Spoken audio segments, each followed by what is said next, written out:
There was a piece of black volcanic glass in a Nairobi museum drawer. It is smaller than your thumbnail. It was found inside a man's skull above the left ear. He died 10,000 years ago at a lagoon called Nataruk in Kenya. The strange part is not the blade. It is the stone. Obsidian does not occur there. The nearest source is across the lake. Somebody shaped it, carried it for days, arrived holding it. Nobody stumbled into what happened that morning, which raises a question archaeologists have been arguing over ever since. Where exactly is the line between a killing and a war? Because those are not the same thing, and the difference matters more than it sounds. A man kills his neighbor over a woman. That is a murder. Two families trade revenge for 3 generations. That is a feud. Neither of those is what you mean when you say the word war. War is something else. War is organized. War is planned in advance by people who then travel to carry it out. And that little piece of obsidian is the oldest physical proof we have that somebody did exactly that.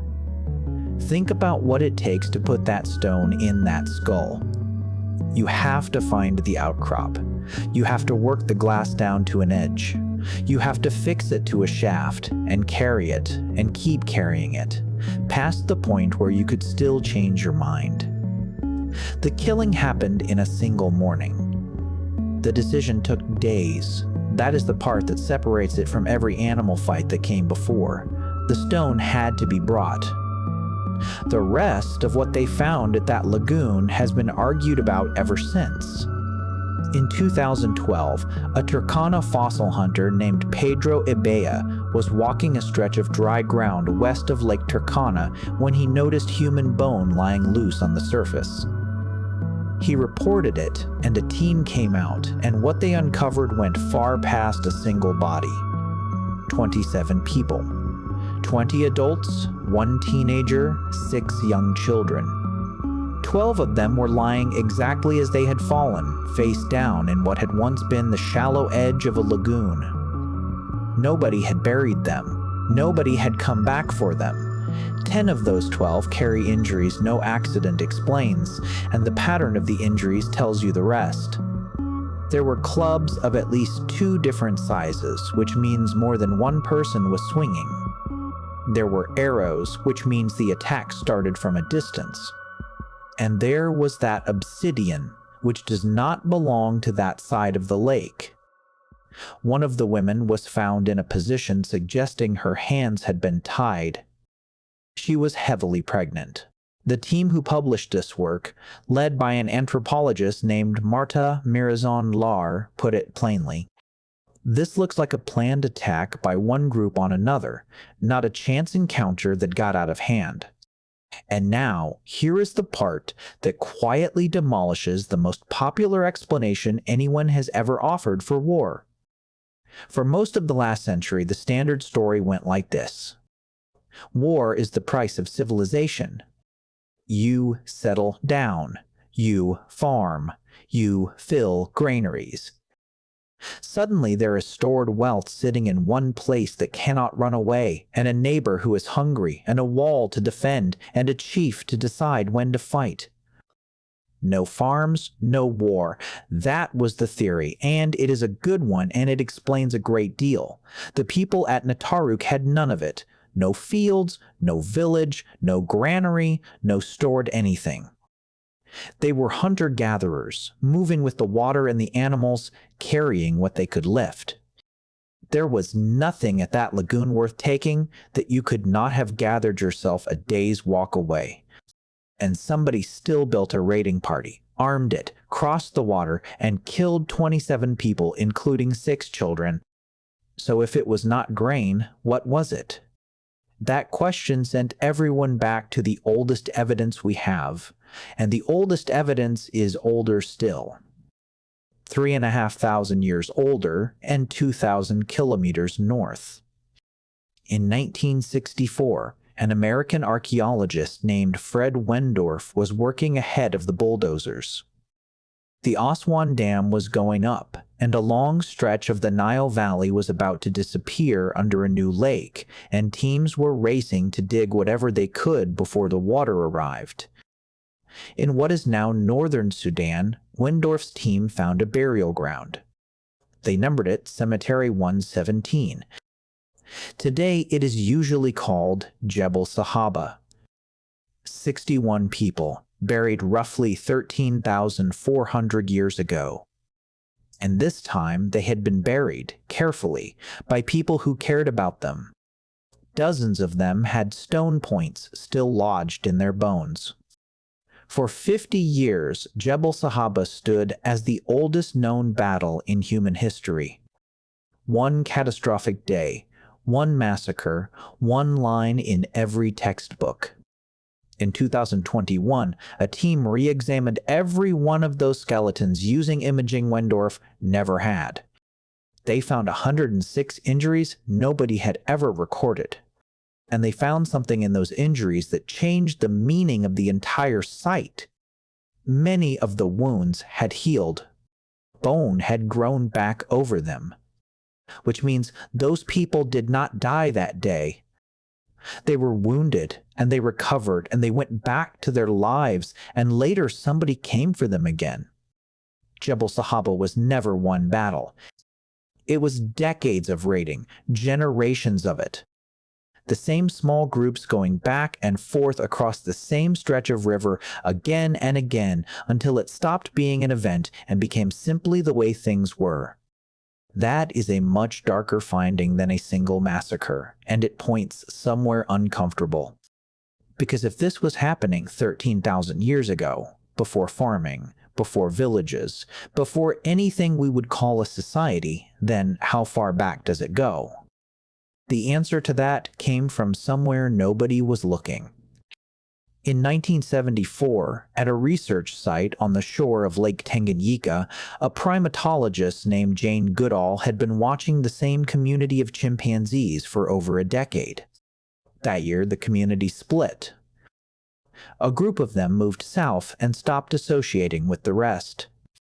What happened next took 4 years. Males from the northern group began traveling to the border in silence, in single file, watching. When they found a southern chimpanzee alone, they attacked in a group, and they did not stop at driving him off. One by one, over 4 years, the southern community was destroyed.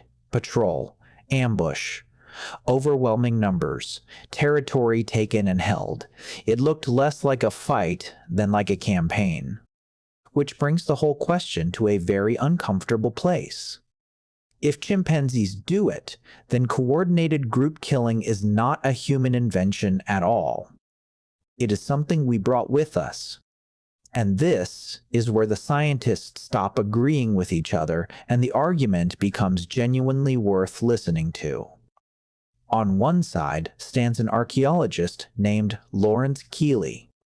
In 1996, he published a book arguing that we had been fooling ourselves for a century. He gathered the archaeological and ethnographic record from small-scale societies around the world and made a case that violence in them was not rare and not mild. That the peaceful prehistoric past was a story we told ourselves, and the bones said otherwise.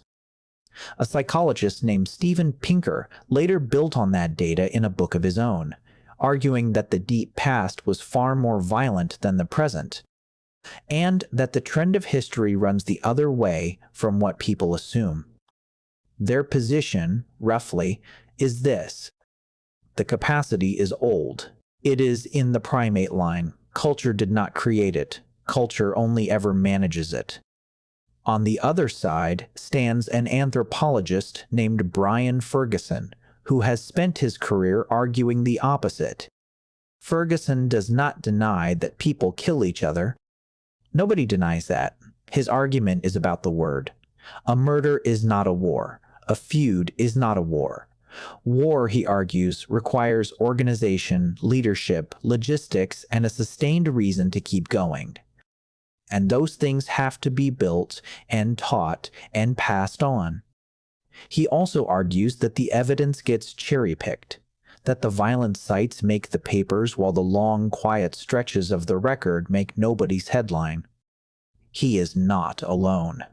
In 2013, two researchers named Douglas Fry and Patrick Soderberg published a study looking specifically at the most mobile, least settled foraging societies on record.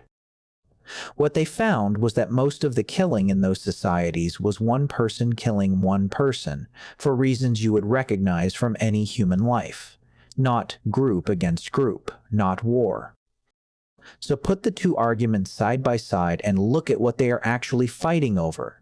Nobody disputes the bones. What they dispute is what the bones are allowed to be called. And that sends us back one last time to that piece of obsidian. Because it does something neither side can wave away. It proves preparation.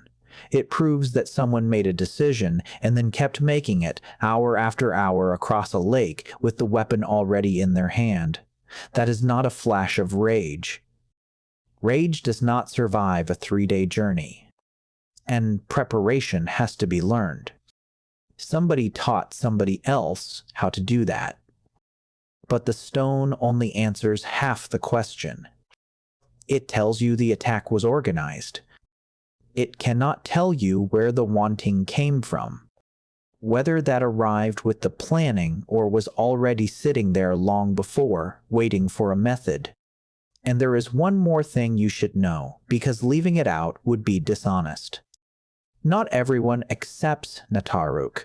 Other researchers looked at the same bones and published a formal challenge, arguing that the damage is more ambiguous than the original team claimed, that some of it could have come from the ground itself over 10,000 years of burial.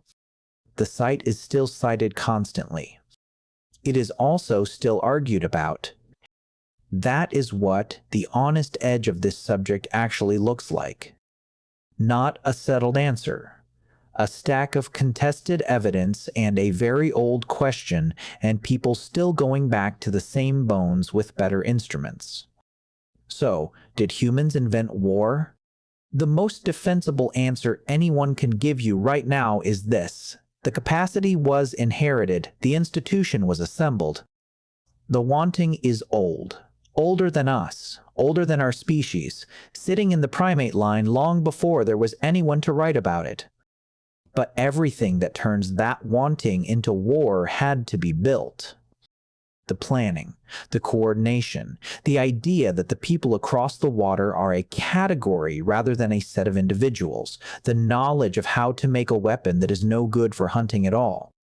None of that is born into anyone. Every generation of it has to be handed to the next one on purpose, which is a strange kind of hope if you sit with it. Because a thing that gets assembled can, in principle, be assembled differently. That is not a promise. 12,000 years of evidence is not on that side. But it is the difference between a disease and a habit, and it is the only difference that has ever mattered here. The piece of obsidian is still in a drawer in Nairobi. Someone chose that stone because it took an edge better than anything local. Someone carried it a long way, knowing what it was for. Every war since has been a version of the same act, scaled up past recognition. Missiles, borders, treaties, supply lines, uniforms, flags. Underneath all of it, the same small decision: to shape something and carry it toward people who are not expecting you. The stone was never the problem. The stone is just a stone. It is the carrying that had to be invented,